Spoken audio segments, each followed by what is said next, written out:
Hello बच्चों, let's read this question. The question is a 1 molar K4FeCN6 solution has a degree of dissociation of 0.4.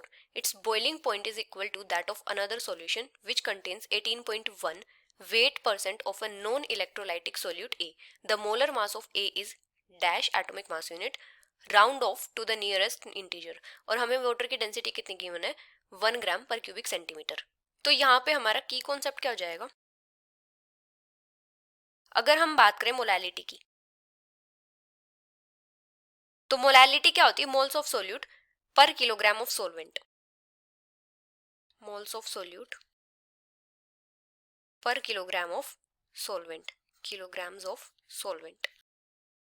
अभी moles किसके equal होते हैं? Given mass divided by जो molar mass होता है.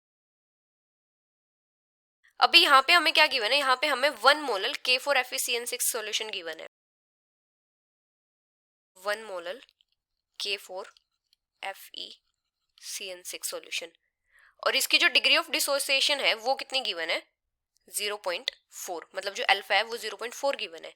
तो जो K4FeCN6 होगा डिसोसिएट होगा तो ये क्या फॉर्म करेगा? K4FeCN6. ये डिसोसिएट होके फॉर्म करेगा 4K positive ions plus FeCN6 4 minus अनायन. अभी अगर हम बात करें इनिशियल कंसंट्रेशन की, इनिशियल कंसंट्रेशन, तो इसकी कितनी गिवन है? 1 मोलर. और ये कितने हो जाएंगे? 0.0. अगर हम बात करें फाइनल कंसंट्रेशन की, फाइनल कंसंट्रेशन, तो यहाँ पे क्या होगा? जो डिग्री ऑफ डिसोसिएशन है वो कितनी है? 0.4 गिवन है. तो यहाँ पे क्या हो जाएगा? 1 माइनस 0.4 मोलर. ये कितना हो जाएगा? 4 इंटू 0.4. और ये कितना हो जाएगा? 0.4 मोलर. तो यहाँ से हमारे पास क्या जाएगा? जो K4FeCN6 है ये क्या फॉर्म कर रहा है? 4K positive plus FeCN6 4 minus. ये हो जाएगा 0.6 मोलर. और ये कितना हो जाएगा? 1.6 मोलर. और ये कितना हो जाएगा? 0.4 molar.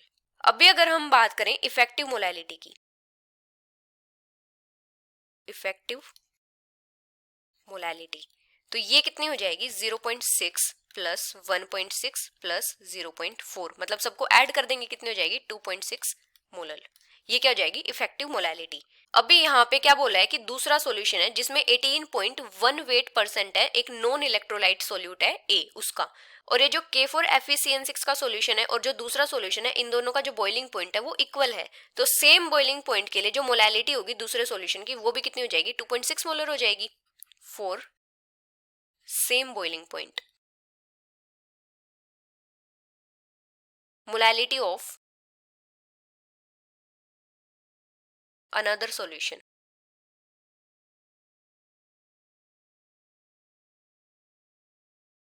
should also be 2.6 molar. अभी हमें सोल्यूट कितना गिवन है? 18.1 weight%. इसका क्या मतलब हो जाएगा कि जो सोल्यूट है इसका मास कितना है? 18.1 ग्राम. और ये किस में है? 100 ग्राम सॉल्यूशन में. 100 ग्राम सॉल्यूशन. तो यहां से हमारे पास जो सॉल्वेंट है वाटर, उसका अमाउंट कितना आ जाएगा? वेट ऑफ सॉल्वेंट वाटर, ये आ जाएगा 100 माइनस 18.1. ये हो जाएगा 81.9 ग्राम. अभी ये क्या है? एक नॉन इलेक्ट्रोलाइट सोल्यूट है, तो इसके लिए जो आई की वैल्यू होगी वो क्या हो जाएगी? 1 हो जाएगी.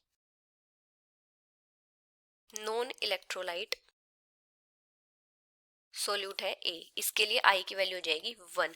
अभी अगर हम बात करें एलिवेशन इन बॉइलिंग पॉइंट की,